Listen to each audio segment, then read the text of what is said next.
नमस्कार, स्वागत है हमारे चैनल व्रत पौराणिक और ऐतिहासिक कथाओं में। हमारी आज की पौराणिक कथा है रामनवमी की कहानी। इसी तरह की व्रत कथाएं, पौराणिक कथाएं और ऐतिहासिक कथाओं के लिए हमारा चैनल सब्सक्राइब करें। शुरू करते हैं आज की पौराणिक कथा रामनवमी की कहानी। चैत्र नवरात्रि की 9वीं तिथि रामनवमी के रूप में मनाई जाती है। पौराणिक मान्यताओं के अनुसार रामनवमी के दिन ही प्रभु श्री राम ने राजा दशरथ के घर पर जन्म लिया था। भगवान राम को भगवान विष्णु का अंश माना गया है। यही मुख्य कारण है कि चैत्र नवरात्र की 9वीं तिथि को रामनवमी मनाई जाती है। बुराई पर अच्छाई के प्रतीक मर्यादा पुरुषोत्तम भगवान श्री राम के इस जन्म दिवस को दुनिया भर के राम भक्त बड़े ही हर्षोल्लास के साथ मनाते हैं। आइए जानते हैं प्रभु श्री राम के जन्म की अद्भुत कथा।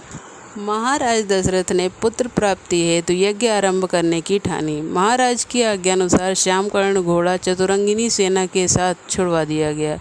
महाराज दशरथ ने समस्त मनस्वी, तपस्वी, विद्वान ऋषि मुनियों तथा वेद विज्ञ प्रकांड पंडितों को यज्ञ संपन्न करने के लिए बुलावा भेज दिया।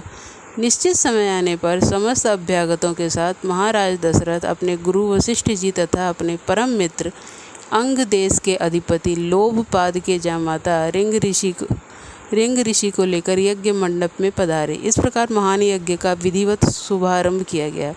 संपूर्ण वातावरण वेदों की ऋचाओं के उच्च स्वर में पाठ से गूंजने तथा समिधा की सुगंध से महकने लगा। समस्त पंडितों, ब्राह्मणों, ऋषियों आदि को यथोचित धन, धान्य, गौ आदि भेंट करके सादर विदा करने के साथ यज्ञ की समाप्ति हुई।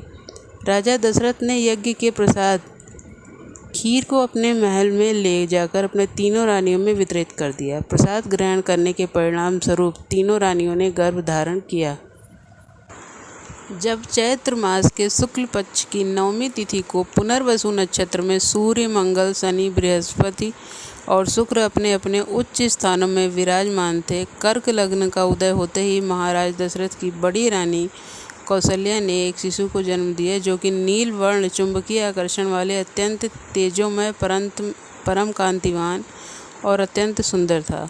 उस शिशु को देखने वाले देखते रह जाते थे। इसके पश्चात शुभ नक्षत्रों और शुभ घड़ी में महारानी कैकेयी ने एक तथा तीसरी रानी सुमित्रा के 2 तेजस्वी पुत्रों का जन्म हुआ। संपूर्ण राज्य में आनंद मनाया जाने लगा। महाराज के 4 पुत्रों में जन्म के उल्लास में गंधर्व गान करने लगे और अप्सराएं नृत्य करने लगी। देवता अपने विमानों में बैठकर पुष्प वर्षा करने लगे। महाराज ने उन्मुक्त हस्त से राजद्वार पर आए भाट चारण तथा आशीर्वाद देने वाले ब्राह्मणों और याचकों को दान दक्षिणा दी। पुरस्कार में प्रजाजनों को धन, धान्य तथा दरबारियों को रत्नाभूषण प्रदान किए गए। 4 पुत्रों का नामकरण संस्कार महर्षि वशिष्ठ के द्वारा किया गया और उनके नाम रामचंद्र, भरत, लक्ष्मण और शत्रुघ्न रखे गए। आयु बढ़ने के साथ ही रामचंद्र गुणों में भी अपने भाइयों से आगे बढ़ने तथा प्रजा में अत्यंत लोकप्रिय होने लगे।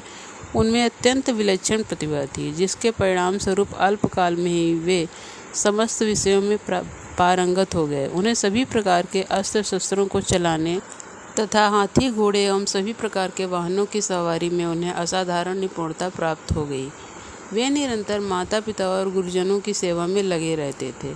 उनका अनुसरण शेष 3 भाई भी करते थे। गुरुजनों के प्रति जितनी श्रद्धा भक्ति इन 4 भाइयों में थी, उतना ही उनमें परस्पर प्रेम और सौहार्द भी था।